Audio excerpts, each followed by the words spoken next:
This is the story of the forgotten invention that changed the world. The year is 1876. For decades, people have been sending messages through the telegraph. But there's a problem, you see. With this method, you can only send short, simple messages because it takes a lot of time and effort to send a telegraph. And so, the longest message ever sent through the telegraph is only around 2,000 characters long. That's about for short tweets. But what if you could send messages much, much faster? What if you could send a message from London to New York in real time? Well, believe it or not, that's exactly what this device right here is capable of doing. This is an early prototype of the telephone. And you might be thinking, wait a minute, wasn't the telephone invented by Alexander Graham Bell?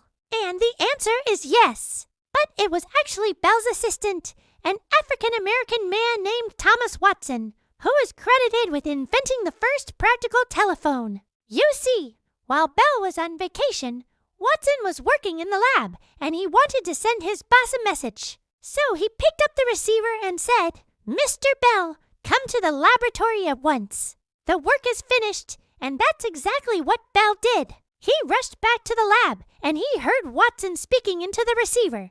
And that's when Bell realized the potential of their invention. They could use this device to send messages across vast distances in real time. It was like the internet, but for the 19th century. But the strange thing is that even though Watson was the one who actually invented the telephone, he never received any credit for it. You see, back in the 1800s, there was a lot of racism in America. And unfortunately, Bell was a racist, too. He didn't think that African Americans were capable of great things, and so, even though Watson was his assistant, he didn't really give him any opportunities. He didn't allow Watson to attend inventors' conferences or to speak at public events. In fact, he even put a clause in his contract that said that Watson couldn't reveal any of his inventions to anyone else. But eventually, Watson's contributions to the telephone were uncovered, and he finally received the recognition that he deserved.